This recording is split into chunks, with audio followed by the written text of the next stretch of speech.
오늘 우리에게 주신 하나님의 말씀은 호세아서 7장 8절에서부터 16절까지의 말씀, 구약성경 1262면입니다. 이 말씀을 교독하겠습니다. 제가 먼저 읽겠습니다. 에브라임이 여러 민족 가운데 혼합되니 그는 곧 뒤집지 않은 전병이로다. 이방인들이 그의 힘을 삼켰으나 알지 못하고 백발이 무성할지라도 알지 못하는도다. 이스라엘의 교만은 그 얼굴에 드러나나니 그들이 이 모든 일을 당하여도 그들의 하나님 여호와께로 돌아오지 아니하며 구하지 아니하도다. 에브라임은 어리석은 비둘기와 같이 지혜가 없어서 애굽을 향하여 부르짖으며 아수르로 가는도다. 그들이 갈 때 내가 나의 그물을 그 위에 쳐서 공중의 새처럼 떨어뜨리고 전에 그 회중에 들려준 대로 그들을 징계하리라. 화 있을진저 그들이 나를 떠나 그릇 같음이니라. 패망할진저 그들이 내게 범죄하였음이니라. 내가 그들을 건져 주려 하나 그들이 나를 거슬러 거짓을 말하고 성심으로 나를 부르지 아니하였으며 오직 침상에서 슬피 부르짖으며 곡식과 새 포도주로 말미암아 모이며 나를 거역하는도다. 내가 그들을 발을 연습시켜 힘있게 하였으나 그들은 내게 대하여 악을 꾀하는도다. 16절에 다 같이 읽겠습니다. 그들은 돌아오나 높으신 자에게로 돌아오지 아니하니 속이는 활과 같으며 그들의 지도자들은 그 혀의 거친 말로 말미암아 칼에 엎드려지리니 이것이 애굽 땅에서 조롱거리가 되리라. 아멘. 할렐루야. 오늘 말씀의 제목은 책망에 담긴 소망입니다. 오늘 말씀은 책망에 대해서 우리 하나님께서 말씀하십니다. 이 책망에 대한 아주 대표적인 성경의 말씀이 있습니다. 요한복음 16장 8절에서부터 11절까지 말씀인데요. 오늘 화면에 있는 말씀을 우리 다 같이 한 목소리로 읽겠습니다. 그가 와서 죄에 대하여 의에 대하여 심판에 대하여 세상을 책망하시리라. 죄에 대하여라 함은 냐며 의에 대하여라 함은 내가 아버지께로 가니 너희가 다시 나를 보지 못하며 심판에 대하여라 함은 이 세상 임금이 심판을 받았습니다. 아멘. 자, 책망 말 뜻이 뭡니까? 잘못을 꾸짖는 거죠. 이것은 헬라어로 엘링코라고 합니다. 엘링코. 이 엘링코라는 그 단어의 뜻은 누군가에게 진실을 확신하게 하다, 그런 뜻이에요. 저를 따라하시기 바랍니다. 누군가에게 진실을 확신하게 하다. 그럼 무슨 뜻일까요? 그러니까 누군가 분명히 책망받을 일을 했습니다. 그것에 대해서 내가 확신을 갖고 있어요. 그러면 그 상대방에 대해서 정말 확신을 가지고 그를 꾸짖어야 한다는 얘기죠. 그러니까 확신도 없이 꾸짖으면 됩니까? 안 됩니까? 안 되는 거죠. 진짜 잘못했음을 분명히 알고 그리고 그 사람에 대해서 교훈을 주는 것, 그것이 바로 책망, 엘링코, 헬라어로 그렇게 말씀을 합니다. 여러분, 욥이 그의 친구들에게 책망을 받았지 않습니까? 책망을 받았어요. 그런데 이 책망에 대해서 우리는 이런 생각을 할 수가 있습니다. 이 욥의 말씀을 우리가 욥기의 말씀을 쭉 읽다 보면 여러분, 하나님께서 욥에 대해서 이렇게 칭찬을 하십니다. 욥기 1장 1절의 말씀이에요. 우리 다 같이 한 목소리로 읽겠습니다.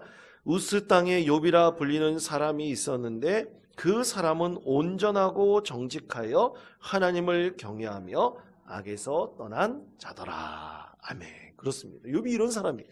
그런데 여러분, 욥의 세 친구를 한번 보십시오. 욥만큼 이렇게 하나님께 칭찬받은 자입니까? 욥만큼 하나님께 의로운 자라고 인정받은 자입니까? 그렇지 않아요. 비교해 본다면 욥만큼 악에서 떠난 사람이 없고 하나님께 인정받은 사람이 없습니다. 칭찬받은 사람이 없어요. 하나님을 경외하는데 최선을 다하는 사람이라고 칭찬받거나 존중받는 사람이 이 욥의 친구들 중에서는 없습니다. 여러분, 우리나라 사람들 이 종종 이제 뉴스를 보면 이 정부에 대해서 굉장히 많이 비판을 합니다. 비난을 해요. 이 책망을 합니다. 그런데 한번 생각해 보십시오. 사실 이제 조금 있으면 이 4월 10일 국회의원 선거가 있는데 국회의원들 면면을 다 보세요. 면면을 보면 여러분 우리보다 다 어떻습니까? 면면이 다 훌륭한 사람들이에요. 인격적으로 굉장히 훌륭한 사람들 참 많습니다. 그래서 사실은 이 어떻게 보면 뭐 객관적 기준이 있는지 없는지는 잘 모르겠지만 우리의 삶과 이렇게 비교해보면 그 사람들이 훨씬 훌륭하고 나은 삶을 살았다는 것을 그들의 이력을 보면 잘 알 수 있습니다. 물론 그 중에 죄를 짓는 사람들이 있죠. 범죄한 사람들이 있을 것입니다. 그런데 일반적으로 본다면 국민을 대표하는 사람으로서 어떤 공당의 공천을 받아가지고 이 국민들을 어떤 지역을 대표하는 사람으로 나온다는 것은 그만큼 훌륭한 사람들이라는 얘기예요. 동의하십니까? 별로 동의하지 않는 표정들 갖고 계시는군요. 여러분 한번 당을 떠나서 자기가 정치적인 성향을 떠나서 좀 보면 훌륭한 사람들 많습니다. 그런데 우리는 늘 그 사람들에게 뭘 합니까? 책망을 해요. 잘못했다고 책망을 많이 합니다. 그래서 물갈이해야 된다 그래요. 근데 사실 우리가 물갈이할 기준도 잘 몰라요. 뭘 잘못한지 잘 모릅니다. 그런데 우리는 종종 책망을 많이 합니다. 여러분 욥의 친구들도 마찬가지입니다. 욥과 비교해 본다면 그렇게 책망할 만큼 욥처럼 의롭게 산 사람들인가? 하나님께 칭찬받을 사람들인가? 비교해 본다면 그렇지 않아요. 그런데 어떻게 우리는 많은 사람들에게 대해서 그렇게 책망하고 그렇게 잘못했다고 말할 수 있을까요? 욥의 친구들에 대해서도 마찬가지입니다. 그렇게 욥에 대해서 잘못했다고 말할 수 있는 이유가 과연 무엇입니까? 여러분 오늘 말씀해 보면 하나님께서는 이 책망에 대해서 말씀하실 때 아주 중요한 이 책망에 대한 기준이 있습니다. 하나님께서는 이 책망을 하실 때 우리가 보통 일반적으로 책망하는 것처럼 내가 의롭고 내가 더 정직하고 내가 다른 사람보다 더 잘 살았고 해서 다른 사람을 책망하는 것이 아닙니다. 어떤 윤리적인 도덕적인 기준으로 책망하는 것이 결코 아니에요. 오늘 하나님께서 말씀하시는 이 책망은 죄에 대한 것입니다. 하나님 앞에서 우리가 과연 하나님 보시기에 죄된 삶을 살았느냐 그렇지 않았느냐에 대한 하나님의 책망입니다. 그래서 철저히 하나님께서 오늘 죄에 대해서 책망하시는 것을 분명하게 말씀하시는 것이죠. 하나님 앞에서 진실하지 못한 것에 대한 책망입니다. 그래서 우린 욥의 친구들이 욥을 책망하는 것에 대해서 이렇게 이해할 수는 있죠. 네가 하나님 앞에서 죄를 지었다는 거예요. 윤리적으로 도덕적으로 잘못했다는 것이 아닙니다. 욥이 정직하지 못해서 그렇다는 것이 결코 아닙니다. 하나님 앞에서 어떻게 했다고요? 욥이 죄를 지었다는 거예요. 그것에 대해서 욥의 친구들은 욥을 책망하는 것이죠. 여러분 아까 함께 읽었던 말씀 요한복음의 말씀도 마찬가지입니다. 하나님께서 우리에 대해서 말씀하시는 것은 죄에 대한 책망이에요. 죄에 대해서 의에 대해서 심판에 대해서 책망하신다고 하셨지만 딱 하나로 묶은다면 다 죄에 대한 책망입니다. 하나님께서는 우리를 책망하실 때 바로 이것에 대해서 책망하고 계시는 것이죠. 자, 그러면 여러분 우리가 하나님께 책망을 받을 때 우리는 어떻게 될까요? 여러분 빌립보에서 바울과 그 신라 그 일행들이 옥에 갇혔습니다. 이 복음을 증거하다가 옥에 갇혔어요. 옥에 갇혔을 때 갑자기 옥문에서 그 옥 감옥이 지진이 일어나서 옥문이 열리지 않습니까? 옥문이 열려서 많은 죄수들이 도망을 갔어요. 도망갔을 때 간수가 그 옥을 지키고 있던 간수가 졸다가 깨죠. 그러다가 옥문이 다 열린 것을 보고 아굴싸 나는 큰일 났구나. 그래서 그 자리에서 스스로 무엇을 하려고 합니까? 자결을 하려고 해요. 스스로 목숨을 끊으려고 합니다. 그때 바울과 그의 일행들이 급히 간수를 말려요. 그러지 마십시오. 우리는 여기 있습니다. 우리는 여기 있으니 스스로 목숨을 끊지 마십시오. 왜냐하면 옥문을 잘못 지켜서 옥문이 다 열려서 괴수들이 도망가면 당연히 간수를 죽기 때문에 스스로 목숨을 끌려가는데 제발 뭡니까? 이런 죄를 범하지 마십시오. 바울과 그 일행들이 이 간수를 말리죠. 그런 간수를 책망합니다. 그러면서 성경에서는 말씀하고 있지 않지만 옥문이 열렸는데도 도망가지 않은 바울과 그의 일행을 보고 이 간수가 복음의 말씀을 들었다는 것을 우리는 쉽게 상상할 수가 있습니다. 복음의 말씀을 듣고 회개하죠. 여러분, 회개가 뭡니까? 하나님의 책망에 대한 우리의 반응이 바로 회개인 것입니다. 그래서 간수가 죄에 대해서 회개하죠. 그때 간수가 하나님 앞에 이렇게 고백합니다. 자, 사도행전 16장 30절 말씀. 우리 다 같이 화면에 있는 말씀을 우리 한 목소리로 16장 30절 말씀. 자, 다 같이 한 목소리 읽겠습니다. 그들을 데리고 나가 이르되 선생들이여 받으리까 하거늘. 아멘. 자, 어떻게 했습니까? 내가 어떻게 하여야 구원을 받겠습니까? 바울과 그의 일행들에게 이 간수가 묻지 않습니까? 그리고 세례를 받고 간수의 집을 가서 간수의 집에 있는 모든 가족들에게 복음을 전하고 간수의 가족이 구원받는 은혜를 하나님께서 베풀어 주십니다. 여러분, 이때 하나님께서 책망하시는 것은 그를 비난하고 그를 죽이기 위해서가 그런 겁니까? 그렇지 않습니다. 그를 살리기 위해서였어요. 스스로 목숨을 끊으려고 하는 이 간수를 하나님께서 살리기 위해서 그를 영적으로 책망하시고 그를 죄에서 구원받게 하신 것이죠. 이것이 하나님의 놀라운 은혜인 것입니다. 하나님께서는 우리를 책망하시는 것을 우리가 하나님 앞에 비난받고 혼나고 벌을 받게 하기 위해서 하는 것이 결코 아닙니다. 우리가 죄에서 구원받기를 원하고 우리가 하나님 앞에 죄에서 멀어진 은혜의 삶을 살기를 하나님께서 원하시기 때문에 우리를 책망하시는 것입니다. 여러분, 우리 자녀들 종종 책망할 때 있지 않습니까? 그렇죠? 저도 이제 다 큰 자식들이 이제 다 컸어요. 이제 둘째는 저보다 덩치가 훨씬 큽니다.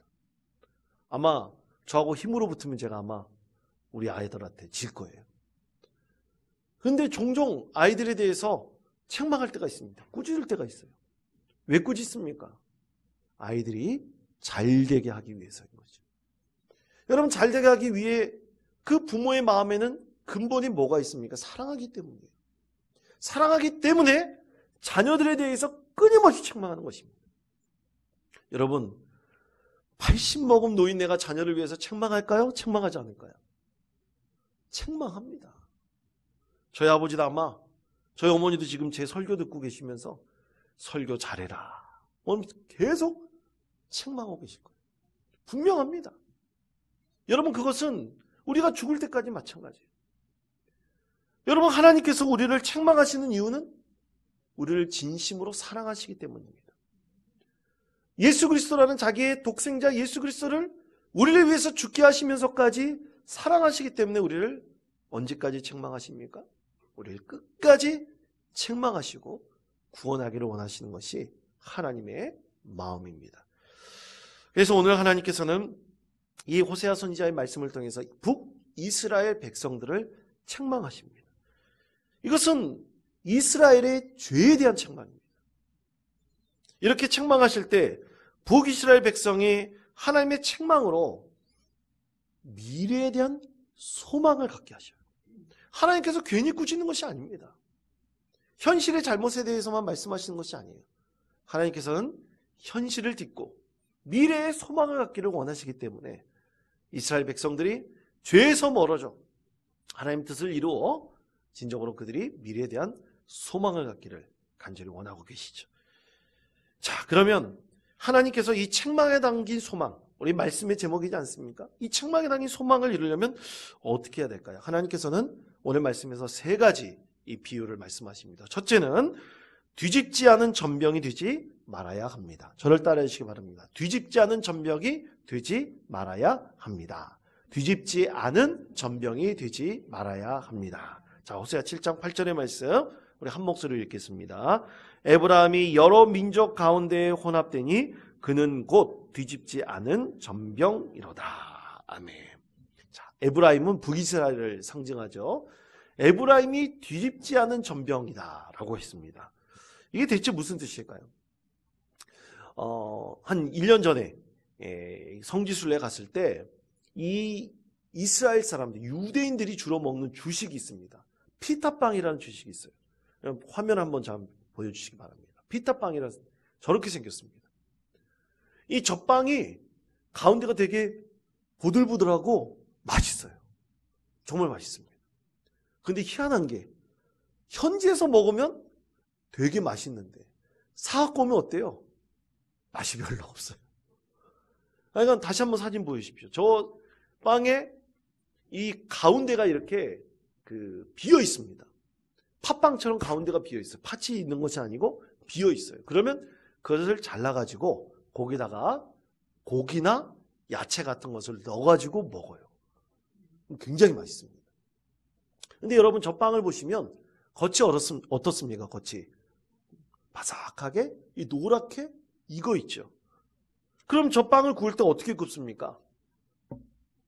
그렇죠. 한쪽만 굽는 것이 아니라 반대편도 굽는 거예요. 여러분 빵을 구울 때 한쪽만 구우면 어떻게 됩니까? 한쪽만 구우면 타요. 한쪽만 오래 놔둬 보십시오. 반대쪽 있게 하려고 한쪽은 태울 수밖에 없어요.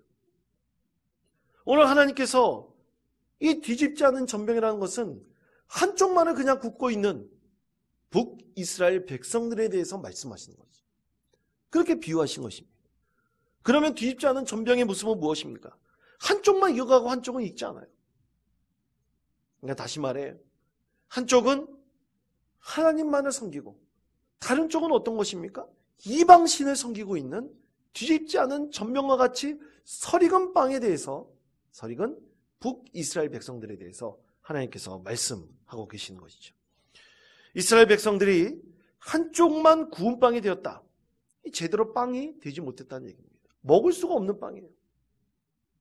팔 수가 없는 빵입니다.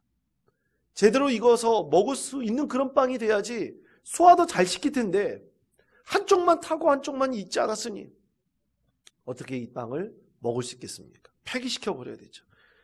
하나님의 책망으로 이렇게 제대로 구워지지 않은 전병처럼 되어버린 이 이스라엘이 이제 그들이 회개하여 다른 한쪽도 어떻게 되는 것입니까? 뒤집은 전병처럼 뒤집어서 한쪽도 구운 전병처럼 되기를 하나님께서 원하고 계십니다. 그렇게 겉이 잘 바삭하게 있고 속도 말랑말랑한 이스라엘 백성들이 되기를 간절히 원하고 계시죠. 여러분 이것은 바로 우리 오늘날 신앙생활을 하는 우리 그리스도인들에게도 그대로 적용할 수 있습니다. 내가 뒤집지 않은 전병과 같은 모습을 가질 수도 있습니다. 그럼 내가 뒤집지 않은 전병과 같은 모습을 갖는다는 것은 어떤 것일까요? 말 그대로 빵을 구울 때 이 한쪽 다른 쪽 다 구워야지 먹을 수가 있어요. 다시 말해 우리는 겉만 그리스도인일 수 있습니다. 겉만 잘 익어 보여요. 겉만 번지르게 보여요. 그런데 속은 하나도 익지 않은 것입니다. 내 속은 다른 마음이에요. 하나님께서는 오늘날 이 세상을 살아가는 그리스도인에게 속이 익지 않은 자녀처럼 살아가는 것, 바로 그것을 뒤집지 않은 전병으로 비유해서 말씀하고 계십니다. 왜 뒤집지 않은 전병처럼 살아갈까요? 그것은 말씀에 비추어 나를 성찰하지 않기 때문입니다. 말씀에 적용하지 않기 때문이에요. 우리가 말씀을 그냥 읽고 말씀을 한쪽으로 멀리 대어놔 버리면 우리는 절대로 말씀에 깊은 의미를 깨닫고 그것을 말씀을 우리 삶에 적용할 수가 없습니다. 혹시 나는 겉만 그리스도인이 아닌가? 겉만 예배하고 겉만 하나님의 말씀을 읽고 그리고 겉만 기도하고 있는 것은 아닌가? 내가 하나님 앞에 많은 이들 앞에서 우리가 하나님 앞에 진실하지 못하고 살고 있는 것은 아닌가? 혹시 교육자인 나는 너는 성도들한테 예배하십시오. 기도하십시오. 말씀을 읽으십시오. 라고 말하면서 나는 말씀도 읽지 않고 예배 앞에 나아가지도 못하고 기도하지도 않는다면 그것이 바로 진짜 뒤집지 않은 전병과 같은 모습으로 살아가고 있는 것입니다. 그것이 바로 하나님께서 오늘 우리에게 말씀하고 있는 것이죠. 말씀을 준비할 때 꼭 과거의 경험이 그렇게 생각나더라고요. 꼭 말씀을 읽다 보면 그렇게 생각이 납니다. 말씀을 준비하는데 수십 년 전에 신대원 떨어졌을 때가 또 생각이 나더라고요. 정말 열심히 공부했습니다. 정말 열심히 공부했는데 이상하게 떨어졌어요. 여러분 그럴 때 있지 않습니까? 꼭 내가 합격할 것 같아요. 여러분 혹시 자동차 면허 시험에 떨어져 본 적 있습니까? 있으시죠? 여러분 제가 떨어졌을 것 같아요? 안 떨어졌을 것 같아요? 필기에서 한번 떨어졌습니다. 누구나 다 붙는 필기에서 떨어졌어요. 근데 저는 합격한 줄 알았어요. 근데 딱 한 문제 틀려가지고 떨어졌어요. 희한하더라고요. 내가 왜 떨어졌지? 신대원 시험 때도 마찬가지입니다. 떨어져 버렸어요. 근데 떨어지지 않을 것 같았어요. 꼭 나는 합격할 것 같은데 자신감이 있었는데 떨어져 버린 거예요. 왜 떨어졌을까? 굉장히 상심되고 낙심하고 원망하죠. 아마 일반적인 반응들일 거죠. 저도 마찬가지였어요. 그렇게 원망하고 낙심하고 있을 때 제가 그때 사랑의 동산 드레스디아스를 들어갔습니다. 아직도 기억나요. 드레스디아스를 이 추천을 받아가지고 들어갔습니다. 강화도에서 있었어요. 강화도에 들어가가지고 3박 4일 동안 정말 많은 은혜를 받았습니다. 그때 다시 한번 영적 체험을 하게 되었고 하나님의 은혜를 경험하게 됐어요. 그때 떨어진 것에 대해서 이해하는 것이 아니라 그때 떨어진 것에 대해서 수용하게 되더라고요. 내가 부족하게 됐구나. 이해는 안 가요. 왜 떨어진지 이해는 안 가요. 그렇지만 수용하게 됐어요. 이것에 분명히 하나님의 뜻이 있을 것이다. 수용하게 되었습니다. 사랑하는 성도 여러분, 그렇습니다. 내 겉은 그리스도인 나올 수도 있어요. 그러나 우리 안에 끊임없이 내적인 성찰이 일어나고 삶에 대해서 말씀에 적용이 있어야지 우리는 진짜 그리스도인으로 성장할 수가 있는 것입니다. 뒤집지 않은 전병처럼 살아갈 것인가? 그렇지 않은 것인가? 그것은 바로 나의 선택에 분명히 달려 있는 것입니다.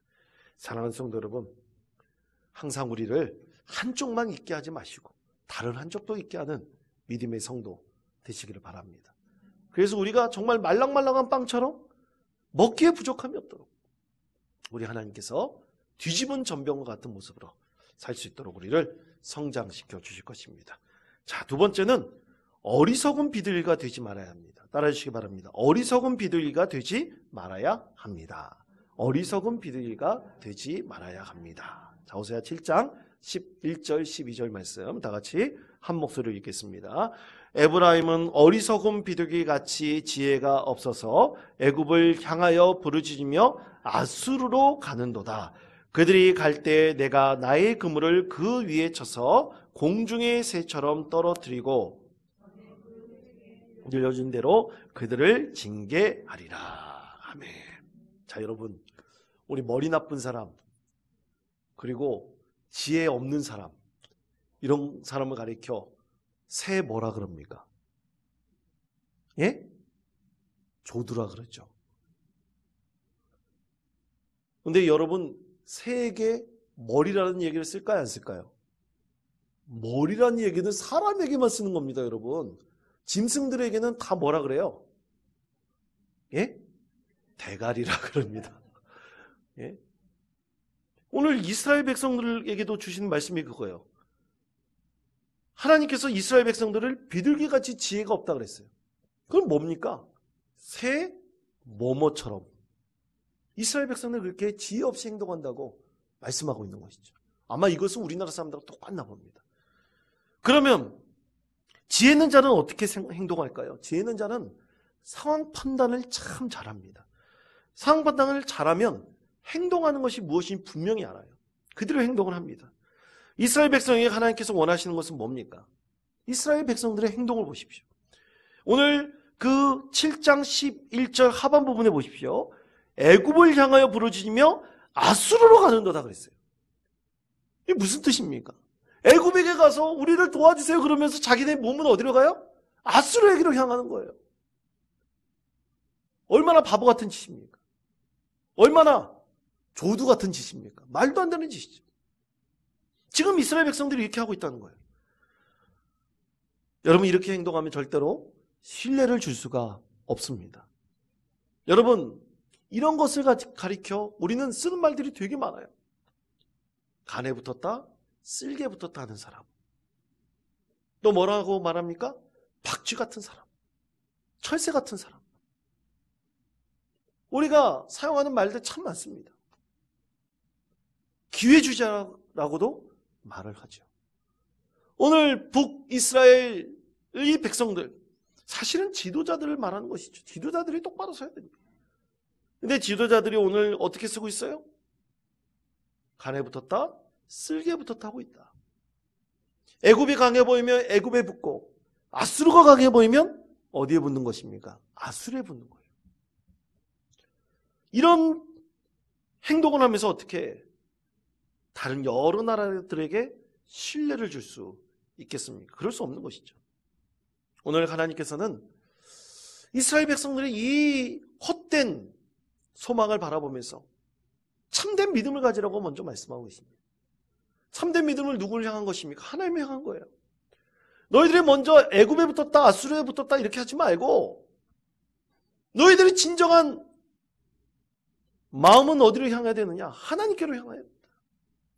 하나님의 뜻을 분별할 수 있는 지혜를 구해야 되는 것을 분명하게 말씀하고 있죠. 사랑하는 성도는 그렇습니다.